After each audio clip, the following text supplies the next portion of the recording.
Okay, Assalamualaikum warahmatullahi wabarakatuh.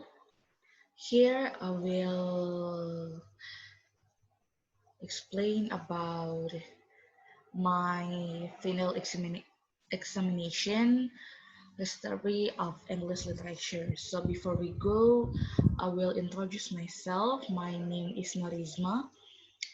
I'm from English Literature A 2018.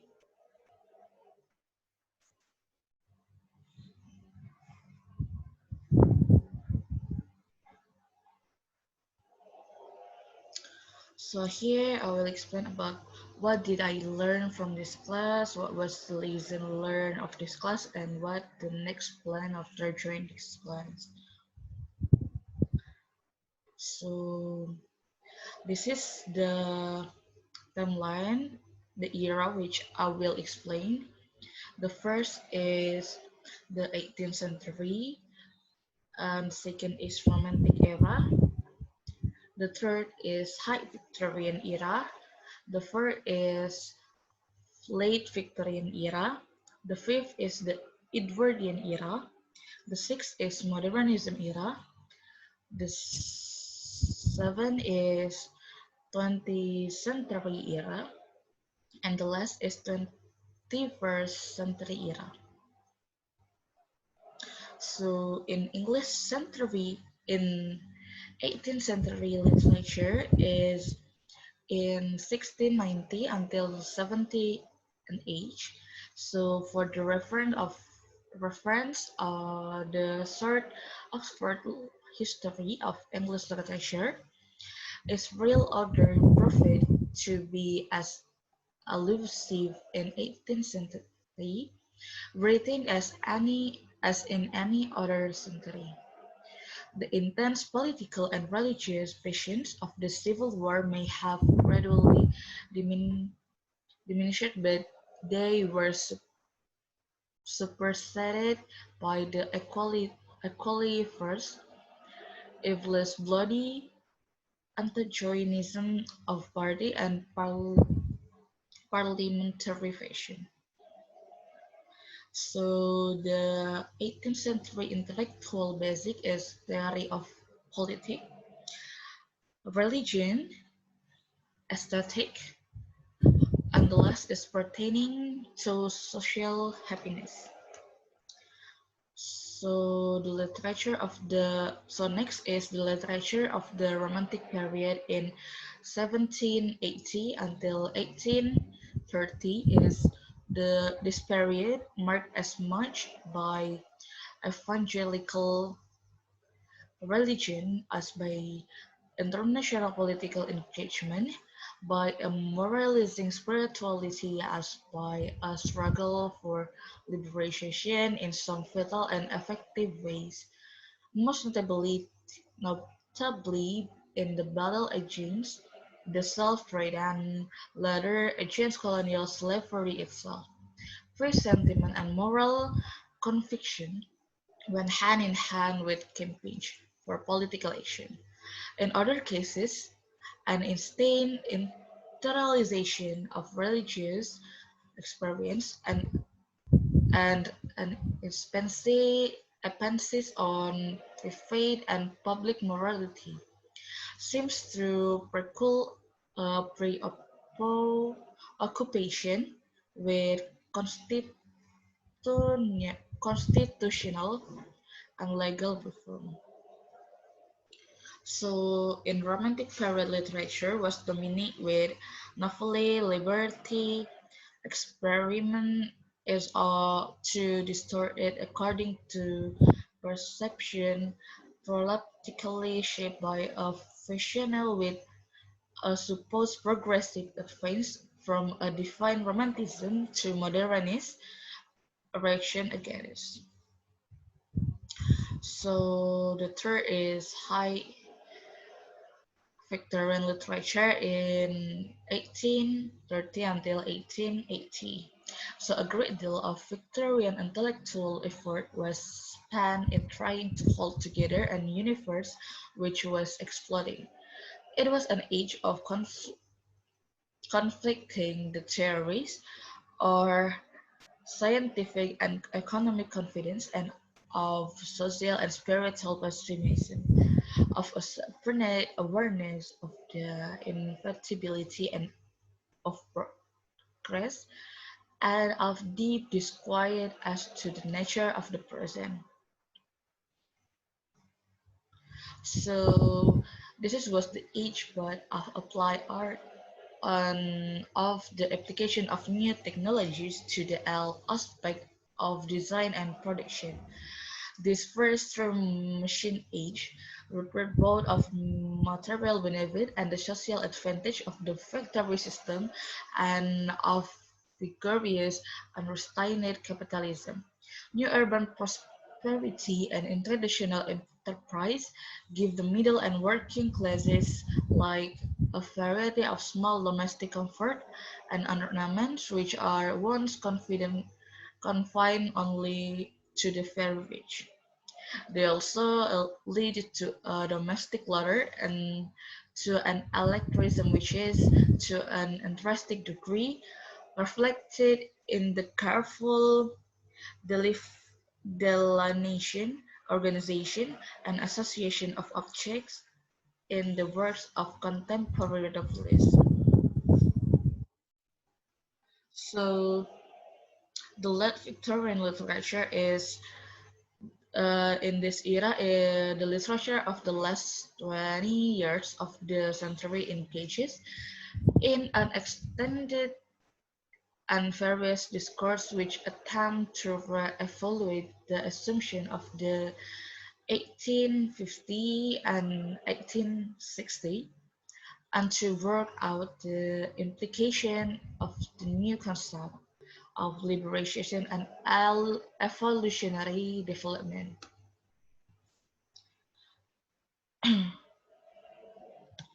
So English fiction in the last two decades of the 19th century has all too frequently been seen as dominated by the work of the subtle, demanding, exploiting American Henry James, and by the of the novelist patronizing the music by James the Good, Little Thomas Hadley. The reality is both more complex and wide-ranging. James' increasing inclusive novels took time to find a discriminating and appreciative audience, while Hadley, far more popular but older and provincial, stars contrast strictly with the predominantly urban and indeed urban fiction of idea which also marks the period. Mer's Hamley Ward novel Robert Elmer's appeared in 1888 and sold 40,000 copies in Britain in its first year of publication. So here we will talk about the Edwardian period. So to some nostalgic observe the short reign of King Edward VII in 1901 until 1910 seems like an ultimately an era of international peace, internal security, and relative prosperity. It was a period ushered in by the conclusion of the South American War in 1902 and by the consolidation of Britain's imperial possession. The summit seemed to have symbolically closed, not with the end of the King's reign, but with the death of Captain Scott and his party in the Antarctic in March 1912, and a month later, with the terrible loss of the life as the unsinkable Titanic sank in the North Atlantic. So the Edwardian period in the golden age of King Edwardian reign was not always an illusion, but It was certainly a reality only for the relatively privileged. In some significant ways, wise the early years of the 20th century were marked by the trumpet Englishness, or the very least by the confident swagger in the independence of English architecture and English music. It was the age of the English house and of a supremely sophisticated domestic style, most readily associated with the name of Edwin Lutyens. So here is we talk about modernism and the alternative literature in 1920 until 1945. So Bloomsbury was never a formal grouping, so its origin lie in male friendship in late 19th century Cambridge. In the early 90s, it found a focus in the Garden Square house of the children of Leslie Stephen in unfashionable Bloomsbury. It was only with the formation of the Memoir Club in 1920 that is loosely defined the limit of the friendship, relationship, and sympathy. Their discussion combined tolerant agnosticism with cultural dogmatism, progressive rationality with social snobbery, practical jokes with refined self advertisement. So, in modernism, the best poetry is much of the Lawrence best poetry,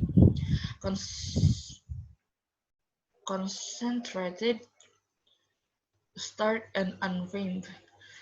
Appear in the volume Bird, Bees, and Flower in 1923. So in the poem Fix, for example, he offered an analysis of the three which veers suggestively between the culinary, the botanical, the symbolical and the sexual. So as well in the volume, analysis is subsumed in an attempt on the poet's part of the feel him into the life of animal or to identity with the intensity of life he observing in growing and moving things. So 20th century era is the years since the end of the Second World War have seen a decline in British influence and continuing failure to compete successfully with the newly developing economy of the world. In national terms, the country has also seen decentralization. The region have competed with London for economic, social, and cultural influence. After the Second World War, the change in society in ways of thought in literature were every bit as deep as far-reaching as they were after the First World War. The sense of fragmentation developed into a sense of absurdity, of existential futility, which assure and goes beyond the kind of futility expressed in the poems of Wilfred Owen. So, since all times in 1971, No Man's Land in 1975, and Betrayal in 1978, Pinter has himself moved closer to silence his more recent work, such as Mountain Language in 1988, is a powerful examination of language power and freedom which bring a directly political dimension to his writing. introducing a new focus of concern, not obviously present in early printer. The writing of the immediate post-war era reverberate with a sense of nostalgia of an ending and later with a sense of empty, emptiness. So the year after 1945 saw both continuous and change in English poetry. Some poets displayed modernism, continued romantic tradition, writing deeply personal response to the world and engaged with internal element, elemental times. The central theme in their poem is an I and single voice, recording experience directly and shaping them in generally traditional poetic forms. Other poets are not as clearly in the romantic tradition. The I in their poems is more indirect and experience is present more ironically. Ironically, the focus is aesthetic, concentrating more on the particular of everyday life. However, no poet fit neatly into the categories of romantic or anti-romantic, and some resist this useful but simplified categorization. So, in 21st century era, is the defining event of the first part of the 21st century was the attack of American target, including the Twin Tower in New York on 11 September 2001. The attack had a huge impact in every sense, emotionally, culturally, politically, all over the world. Imaginative response to it went through stage of shock, grief, anger, and assimilation. This concern to make sense of a fragmented and rapidly changing world is a natural function of literature. So the first literature that I took is Kunzul's novel is a panorama of Indian and British interrelationship, color and culture, roles and refination, as the title suggests. It questions many of the easy assumptions of the post-colonial and indeed the colonial world, as it considered considerable more ambitions and let it be side original and inventive than many of the attempts of the multicultural or cross-cultural novel have been. So maybe this all for me. So so after the class, what plan? What's my plan after this class? After this class, I will start to learn about history again and using what I get in this story in this class to my life. Thank you. I'm sorry for any mistake. So thank you and see you in the next video.